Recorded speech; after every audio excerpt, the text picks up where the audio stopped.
नमस्ते। बातचीत के हमारे इस खास कार्यक्रम में आप सबका स्वागत। जैसा आप देख रहे हैं, आतमजीत सर हमारे साथ मौजूद हैं। सर, बहुत स्वागत है आपका।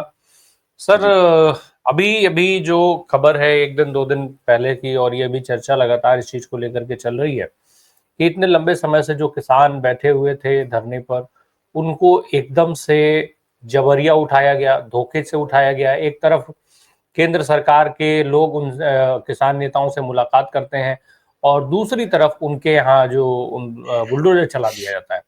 अब इससे भी आगे की खबर ये आ रही है कि उन किसानों के सामानों को चोरी करवाया गया, उनकी ट्रैक्टर ट्रॉलियां चोरी करवाई गई, और इस तरीके की तमाम खबरें आ रही हैं। पहले तो मैं अगर आपसे ये समझूं कि सर, ये कितना सच है उसमें कि किसानों का सामान चोरी करवाया गया, उसमें पुलिस से लेकर के और तमाम नेता शामिल रहे। कल वहाँ क्या हुआ, कल जब कुछ किसानों ने ये शिकायत की कि हमारी कुछ ट्रैक्टर और ट्रॉलियां गायब हैं। शंभू और खनौरी बॉर्डर पे बुलडोजर के द्वारा वहां के जो टेंट्स और उनके जो सामान लगा था, उनका स्टेज लगा था, उसको तो सबने देखा किस तरीके से जेसीबीज के द्वारा उसको धाराशायी किया गया, रास्ते खुलवाए गए खनौरी और शंभू पे। उसके बाद जब किसानों की ये कंप्लेंट आई कि हमारे टेंट से जो है लंगर का सामान, बर्तन, बड़े बड़े पतीले कढ़ाई जिनमें खाना बनता था, कम्युनिटी लंच बनता था, वो air conditioners, fans, water purifiers, और उसके बाद ट्रैक्टर और ट्रॉलियां भी गायब होनी शुरू हुई। तब लोगों को चिंता बढ़ी कि शंभू बॉर्डर पे, और खासकर शंभू बॉर्डर पे ये हुआ, तो चिंता बढ़ी कि ये कौन करवा रहा है। तो समझ में ये आया कि घनौर के वहां के एमएलए हैं गुरपाल घनौर, उन्होंने अपने साथियों द्वारा, वो मास्क पहन के आते हैं, पुलिस के संरक्षण में उन्होंने 5 ट्रॉलियां और 3 ट्रैक्टर बरामद किए। उन्हीं के 20 किलोमीटर के रेडियस में, एक 6 किलोमीटर के रेडियस में एक पप्पू मोटर वर्क्स करके जगह थी, वहां पे 3 ट्रैक्टर और 3 ट्रॉलियां, माफ कीजिएगा, वहां खड़ी थी। और जिनकी जो ट्रॉलियां थी उन्होंने वो आइडेंटिफाई की, क्योंकि उनमें वो बंधे हुए थे। एक ट्रॉली में तो 50,000 रुपए कैश भी था, वो 50,000 रुपए कैश भी गायब हो गया। और फिर शंभू से 20 किलोमीटर दूर एक फैक्ट फाइंडिंग टीम किसानों की गई, वहां मिला उनको, वहां एंगल्स मिले जहां पे उनके धागे बंधे हुए थे। उन्होंने कहा ये एंगल तो हमारी ट्रॉली के हैं। तो मतलब 24 घंटे के अंदर उन ट्रॉलियों को डिसमेंटल भी कर दिया गया, 20 किलोमीटर की रेडियस ले जाके, शंभू और खनौरी बॉर्डर के। और इसमें हरियाणा की पुलिस, पंजाब की पुलिस और पंजाब का एमएलए गुरपाल घनौर शामिल हैं। वो इसलिए भी क्योंकि गुरपाल घनौर के जो साथी हैं, उनका भाई है, वहां पे खनन माफिया का काम करते हैं। अब खनन माफिया के काम जो है एमएलए के लोग ही इन्वॉल्व हैं। तो आम आदमी पार्टी जो वहां सरकार बना के आई थी, भगवंत मान ने, जिसने कहा था कि मैं तो किसानों का बेटा हूं और किसानों को एमएसपी पंजाब में दिलाऊंगा, पराली का कानून जो है वो ठीक करूंगा और बेलर मशीन दूंगा, वही वहां उसी के साथ ही वहां पे खनन का माफिया कर रहे हैं। आपको याद होगा, उन्होंने ये भी कहा था अरविंद केजरीवाल ने कि हम खनन का माफिया उसको निस्तानाबूद कर देंगे, हम हर चीज को टैक्स में ले आएंगे और जो भी हमारी डेट है उसको क्लियर कर देंगे। आपके दर्शकों को मैं बता दूं, 2024-25 वित्तीय वर्ष का पंजाब का जो वित्तीय घाटा है, फिस्कल डेफिसिट है, वो करीब 3,75,000 करोड़ रुपए हो गया। जो कर्जा कांग्रेस की सरकार में 30-35 हजार करोड़ था, वो 3.25 लाख करोड़ पहुंच गया, यानी कि 10 गुना हो गया है। और कल तो पुलिस खुद चोर होकर कर अपनी गाड़ी में बैठा कर ले गई, चाबी घर से लेकर आने के लिए, फिर भी उन्हें गिरफ्तार से चोर भाग गए। अब ये शंभू मोर्चे का सारा सामान का जिम्मेदार पुलिस की थी, क्योंकि पुलिस ने वहां पे बैरियर हटाने की, या जो भी उन्होंने कहा था कि रास्ता खोलने की जो है वो ली थी। जुडिशियल मजिस्ट्रेट जो वहां बैठाए थे, आपको याद होगा, एसएसपी नानक सिंह ने कहा कि हमने कोई इलीगल काम नहीं किया, हमने एडिशनल जुडिशियल मजिस्ट्रेट बैठा के ये काम कराया। तो उस एडिशनल मजिस्ट्रेट से यह भी पूछा जाना चाहिए कि जब जिम्मेदारी पुलिस की थी, तो 19 तारीख को ही ट्रॉलियां मोर्चे से कैसे चोरी हो जाती। ये तो पहला झूठ है। दूसरा झूठ है, गांव से ट्रॉलियों को लोकल किसान नौजवानों ने सर्च करना जब शुरू किया, तो पुलिस 2 घंटे बाद आई, जिसकी सीसीटीवी फुटेज है उनके पास। तीसरा झूठ, मुकदमा दर्ज न कराने के साथ वीडियो न बनाने की धमकी दी जा रही थी, धमकियां भी दी जा रही थी उनको कि वीडियो मत बनाइए। चौथा झूठ, गुरलाल एमएलए जिसकी मैं बात कर रहा हूं, उसके बुआ के बेटे के साथ काम करता है, सारे गांव को मालूम है। इसका गांव जमीतगढ़ के नाम से है, आप गूगल पे सर्च कर सकते हैं, जमीतगढ़ का वो लड़का है। पुलिस पोस्ट वायरल करने वालों के खिलाफ कार्रवाई की बात कर रही थी, मगर एसएचओ की गिरफ्त में चोर भागा, उससे खिलाफ कोई कार्रवाई नहीं हुई। पंजाब पुलिस स्टेट बन चुका है, और ये पुलिस स्टेट बनाने में इसमें जो सारा रोल है वो भगवंत मान का है।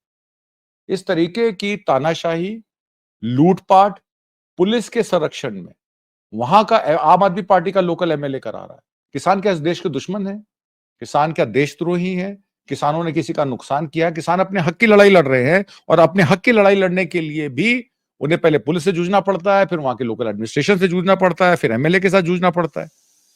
तरन तारण के डीसी ऑफिस के बाहर परसों से किसान कार्यरत हैं, आंदोलन कर रहे हैं। बीकेयू क्रांतिकारी की सुखविंदर कौर के साथ 12 महिलाओं को पटियाला जेल में बगैर किसी केस के बैठाया हुआ है।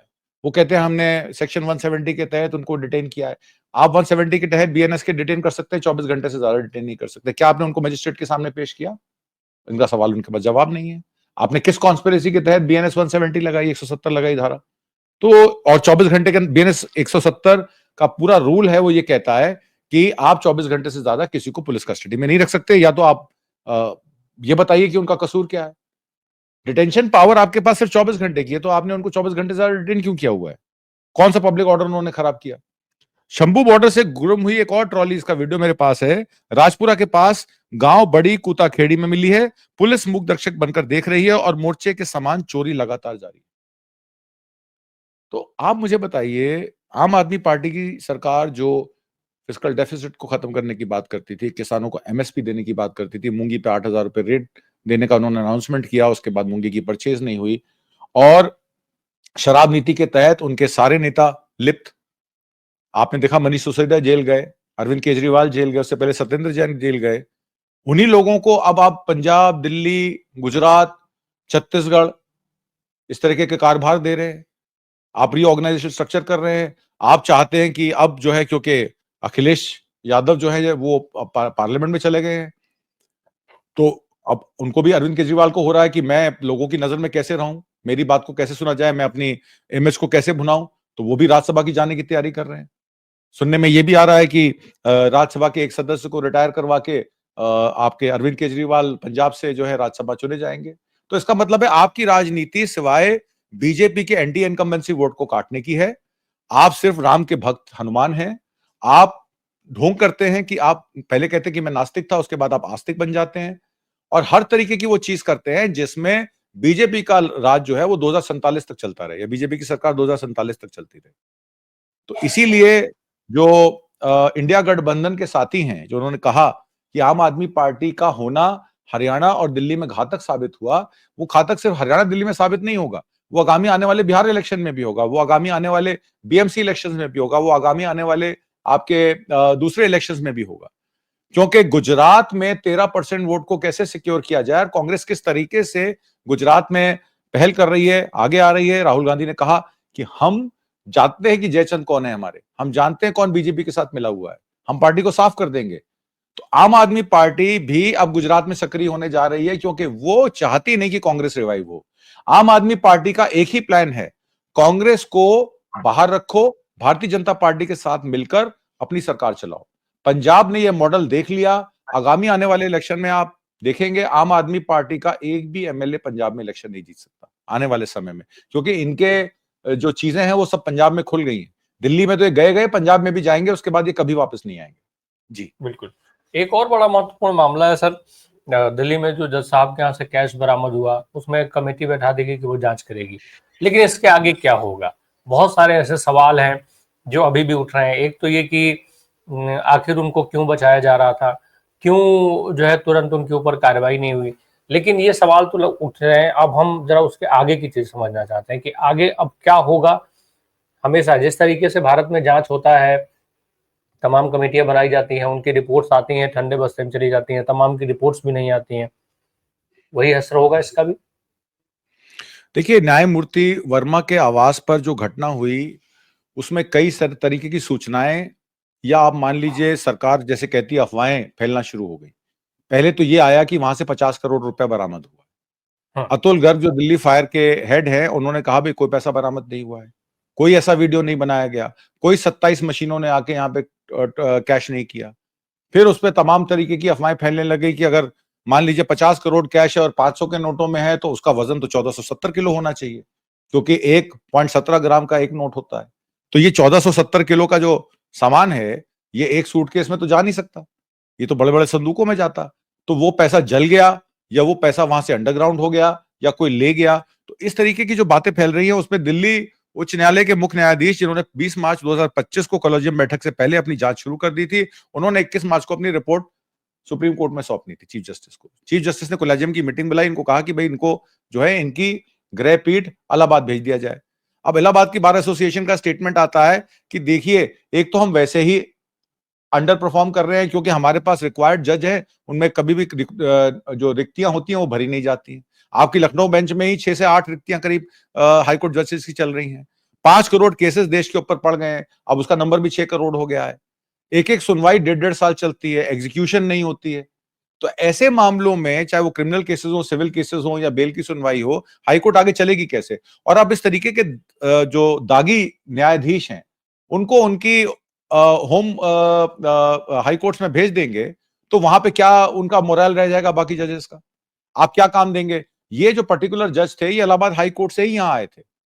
2014 में कमीशन हुए थे, 2016 में ये पक्के हुए थे, और उसके बाद उनको दिल्ली आए गए। Delhi services, legal services cell के ये हेड रहे, आर्बिट्रेशन सेल के ये हेड रहे, कोलेजियम कमेटी में ये सदस्य हैं जो तय करता है कि किन जज की नियुक्तियां होंगी किन कोर्ट्स में, कितनी नियुक्तियां इन्होंने कराई होंगी, कितना पैसा लिया होगा, इसका तो हमें अंदाजा भी नहीं है और लगा भी नहीं सकते, क्योंकि ये सब चीजें अंदर खाते होती हैं। जिस सरकार ने नेपोटिज्म के नाम पे कांग्रेस को आड़े हाथों लिया, राहुल गांधी को आड़े हाथों लिया, कि राहुल गांधी जो हैं वो नेपोटिज्म के वो हैं, उस वजह से वो पार्टी के जो है वो शीर्ष नेता हैं। उन्होंने ये कहा कि सोनिया गांधी जो है वो प्रॉक्सी पीएम है, क्योंकि वो यूपीए मतलब यूपीए चेयरपर्सन है, तो हर फाइल जो डॉक्टर मनमोहन सिंह साइन करते थे वो पहले सोनिया गांधी जी चेक करती थी। इस तरीके के इल्जाम लगाने वाले लोग कोलेजियम क्यों नहीं खत्म करते? 2013 में कांग्रेस वर्किंग कमेटी ग्रुप को छोड़ दीजिए, पार्लियामेंट की जेपीसी ने डिसाइड किया था कि हम एक जो है कोलेजियम सिस्टम को खत्म करेंगे, और कोलेजियम सिस्टम खत्म करके हम नेशनल जुडिशियल अपॉइंटमेंट कमीशन बनाएंगे। अब इस अधिनियम का उल्लेख 2014 से हो रहा है। संसद ने मंजूरी दे दी, सरकार ने मंजूरी दे दी, प्रेसिडेंट ने उस पर साइन कर दिए, तो 2015 में सुप्रीम कोर्ट ने इसको खारिज कर दिया। सुप्रीम कोर्ट अगर ईवीएम के मामले पर, इलेक्टोरल रोल के मामले पर, और किसी मामले पर कोई, और या फिर सिलेक्शन के मामले पर सीईसी के कोई आदेश करती है, तो सरकार जो है तुरंत अधिनियम लागू कर देती है, ऑर्डिनेंस ले आती है, लॉ ले आती है, और उस जो फैसले को खारिज कर देती है। सुप्रीम कोर्ट के 2015 के फैसले को सरकार ने अभी तक क्यों नहीं चेंज किया? क्यों नहीं लॉ लेके आई नेशनल अकाउंट जुडिशियल? क्योंकि इसमें नेशनल जुडिशियल अपॉइंटमेंट कमीशन में उनको फायदा है। फायदा किस तरीके से है कि आप पहले तो सेवानिवृत्त जजेस को बगैर कूलिंग ऑफ पीरियड के आप उनको राज्यसभा का जज बना देते हैं, राज्यसभा का मेंबर बना देते हैं, उनको जुडिशियल आप एनएचआरसी में भेज देते हैं, उनको आप प्राइस पोस्टिंग्स दे देते हैं। इस वजह से वो जब सर्विस में होते हैं वो सारे फैसले वो करते हैं जो सरकार उनसे चाहती है। तो क्विड प्रो क्यों है? जिस तरीके से इलेक्टोरल बॉन्ड को सुप्रीम कोर्ट ने ये कहा कि ये गलत है और चंदा दो और धंधा लो वाला बिजनेस गलत है, इसको खत्म कर देना चाहिए, तो उसी तरीके से ये जो जिस तरीके से अपॉइंटमेंट्स हो रही हैं सुप्रीम कोर्ट के जजेस की, चाहे वो इलाहाबाद हाई कोर्ट के जजों को अपॉइंट किया जाए, चाहे वो चेन्नई से लाया जाए, उड़ीसा से लाया जाए। आपने देखा कितने सारे जजेस का मामला, शेखर यादव के जज का मामला था, जिसमें उन्होंने एक अभद्र टिप्पणी करी थी एक समुदाय के बारे में। उसमें चिट्ठी, एक 50 एमपीज की चिट्ठी, मिनिमम रिक्वायरमेंट होती है 50 एमपीज अगर रेजोल्यूशन साइन करके दें, तो राज्यसभा के जो आपके चेयरमैन हैं जगदीप धनखड़, उनका दायित्व बन जाता है कि उसकी इंपीचमेंट की प्रोसीडिंग्स मूव करें। अब वो ये कह रहे हैं कि जयराम रमेश ने जब पूछा कि जब हमने 55 लोगों की चिट्ठी साइन करके शेखर यादव के आपके केस में दी थी, तो आप इस पे फैसला क्यों नहीं कर रहे हैं? तो उनका जवाब क्या था? उनका जवाब यह था कि देखिए, इसमें 50 सिग्नेचर्स, 55 सिग्नेचर्स हैं, हम उन 50 लोगों से पहले बात करेंगे, क्योंकि एक केस आया था जिसमें 2 बार सिग्नेचर किए गए थे एक आदमी के, और उसने ये कहा था कि सिग्नेचर मेरे नहीं है, तो जब तक हम वेरीफाई ना कर ले तब तक हम प्रोसीड नहीं करेंगे। चलिए, आप वेरीफाई करने में सिग्नेचर 50 वेरिफिकेशन सिग्नेचर वेरीफाई करने में 2 दिन लगते हैं, आप 50 लोगों को फोन कर लीजिए, पूछ लीजिए कि भैया आपने साइन किया इस रेजोल्यूशन पे, नहीं किया। तो शेखर यादव की इंपीचमेंट क्यों नहीं हो रही है? क्योंकि वो हिंदू जो ब्रांड है, जिससे वो मुस्लिम समुदाय को, सिख समुदाय को, जैन समुदाय को, बौद्ध समुदाय को आहत करने के लिए जिस तरीके की स्टेटमेंट दी जाती है, पोलराइजेशन करने के लिए स्टेटमेंट दी जाती है, इसलिए उन लोगों पे कोई सजा का प्रावधान नहीं। आपने देखा एक लड़का जो था वो ड्रंक था, गाड़ी चला रहा था, और उसके बाद वो एक ऑटो पे और कुछ खड़े लोगों पे टक्कर मारता है, एक महिला की डेथ हो जाती है, 9 लोग इंजर्ड हो जाते हैं, बाहर निकलते ओम नमः शिवाय कहता है। उसके बाद सरकार भी और पुलिस भी ये मानने पे मजबूर हो जाती है कि वो ड्रंक नहीं था। क्यों? अगर मान लिया जाएगा कि वो ड्रंक था, तो ये बात क्लियर हो जाएगी कि गुजरात में अल्कोहल मिलता है। तो आप अपने कृत्यों को छुपाने के लिए, किसी की जान चली जाए, किसी की मौत हो जाए, तो वो आपको बर्दाश्त है, पर आप पे कोई इल्जाम ना लगे, वो आपको बर्दाश्त नहीं है। तो ये सरकार का यही कृत्य है कि ये गलत सूचनाओं और अफवाहों का बाजार गर्म करती है। अब कोलेजियम की जहां तक बात है, कोलेजियम को रिपोर्ट जो है 21 मार्च को, आज यानी कि आज, भारत के मुख्य न्यायाधीश को अपनी रिपोर्ट सौंपेंगे, ऐसा सुनने में आ रहा है। रिपोर्ट की जांच की जाएगी और आगे की और अवश्य कार्रवाई की जाएगी। हालांकि सुप्रीम कोर्ट कोलेजियम ने गुरुवार शाम को बैठक में न्यायमूर्ति वर्मा के वापस उच्च न्यायालय जाने की बात की थी। उच्च पदस्थ सूचनाओं के अनुसार न्यायमूर्ति वर्मा के आवास पर हुई घटना का एक वीडियो के बारे में अवगत होने के बाद 5 सदस्यीय कोलेजियम ने इस तरीके की ऑर्डर की थी कि इनको स्थानांतरण कर देना चाहिए इनका। और वहां इलाहाबाद बार काउंसिल ने कह दिया कि भाई सारे जो दागी जज हैं उनको आप वापस हमारे पास भेजने, काम क्या करेंगे ये, इनको तो आप रिलीव कर दीजिए तो बेटर है। एक और बात इसमें मैं कहना चाहता हूं, कॉन्स्टिट्यूशन कोर्ट का प्रावधान है सुप्रीम कोर्ट में, और कॉन्स्टिट्यूशन कोर्ट इस तरीके के जुडिशियल ऑफिसर्स और जो कार्यरत लोग हैं जिन पर कोई भी संदेह की पोजीशन आती है, जिसमें उन्होंने पैसा लिया हो या कोई ऐसे फैसले सुनाए हो जिस पर कोई उनके उनके जजमेंट पे ये सवालिया निशान खड़ा हो जाए कि अंडर इन्फ्लुएंस तो नहीं किया है, तो उन कोर्ट्स में इन केसेस की सुनवाई होनी चाहिए। आप मुझे बता दीजिए पिछले 11 साल में कितने कॉन्स्टिट्यूशन कोर्ट के केसेस जो है वो मास्टर ऑफ रोस्टर सीजीआई ने दिए? एक भी केस आपको नहीं मिलेगा। एक भी जज बता दीजिए जिसको इंपीच किया गया हो पिछले 11 सालों में। एक भी जज की इंपीचमेंट की कार्रवाई तक शुरू नहीं की गई। इंपीचमेंट तो बहुत दूर की बात है, इंपीचमेंट तो हुई नहीं, पर आपने 11 साल में कोई जज को इंपीच करने की बात भी नहीं की। तो इस तरीके की जब चीजें होती हैं तो न्यायमूर्ति वर्मा एक करप्शन या जुडिशियल अकाउंटेबिलिटी पे सवालिया निशान खड़ा कर जाता है कि सुप्रीम कोर्ट, हाई कोर्ट के जजेस की सुनवाई या उनका जो काम करने का तरीका है, या कोलेजियम की जो अपॉइंटमेंट्स का तरीका है जजेस की, उसके ऊपर कौन जो है वो करेगा? सीएजी करेगी, लोकायुक्त करेगा। आपको याद होगा इंडिया अगेंस्ट करप्शन में सबसे पहले सवाल क्या उठा था कि people sitting in highest office should be probe, मतलब उनकी प्रोबिंग अलाउ होनी चाहिए। कोई भी, चाहे देश का प्रधानमंत्री हो, देश का गृह मंत्री हो, देश का सीजीआई हो, वो लोकायुक्त को जवाबदेही है। आपने लोकायुक्त को सशक्त बनाने की बजाय आपने लोकायुक्त का लॉ ही डाइल्यूट कर दिया। आप कितने फैसले लोकायुक्त के बताएंगे जो जुडिशरी के खिलाफ है? आप कितने लोकायुक्त के फैसले बताएंगे जो पॉलिटिशियंस के खिलाफ हैं? आप कितने लोकायुक्त के केसेस बताएंगे जिसमें ब्यूरोक्रेट्स के खिलाफ आदेश हुए और उनका ऑर्डर हुआ कि नहीं हुआ?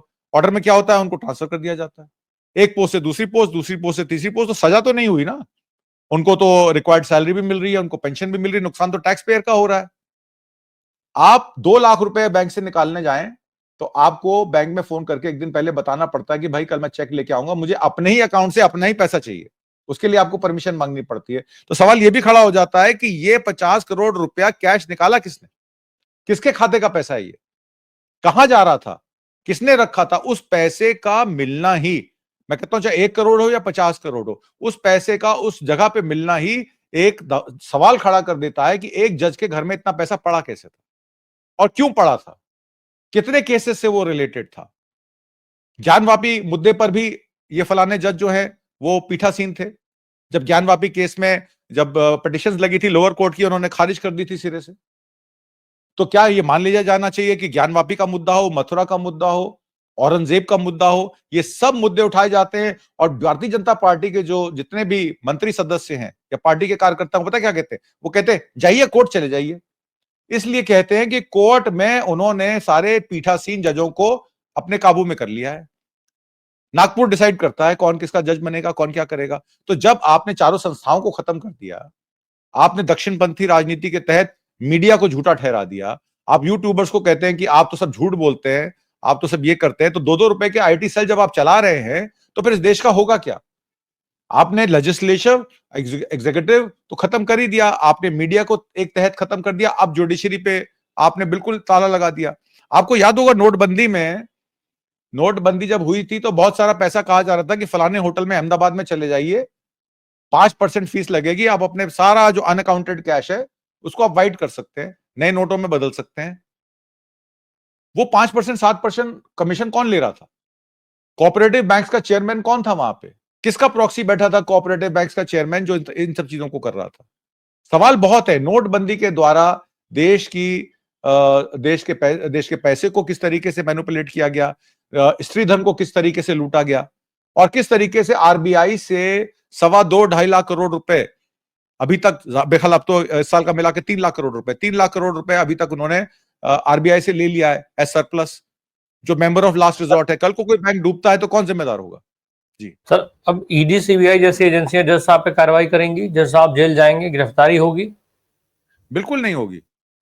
अब आप मुझे बात बताइए, 100 करोड़ का लिकर स्कैम शुरू होता है, सरकार गिरते गिरते वो 2300 करोड़ का हो जाता है। यही ना कि 100 करोड़ का लिकर स्कैम है, 100 करोड़ साउथ ग्रुप ने दिया, 100 करोड़ साउथ ग्रुप ने दिया, वो पैसा गोवा में रिसीव हुआ, गुजरात के इलेक्शन में लगा, 13% वोट लिया गया, यही बातें चल रही थी। इसका मतलब सीधा सीधा ये है कि पैसा दीजिए और वोट परसेंटेज खरीदिए। अगर आम आदमी पार्टी ने 13% वोट हासिल किया तो वो 100 करोड़ साउथ ग्रुप ने दिया, जिसका पैसा वहां लगा।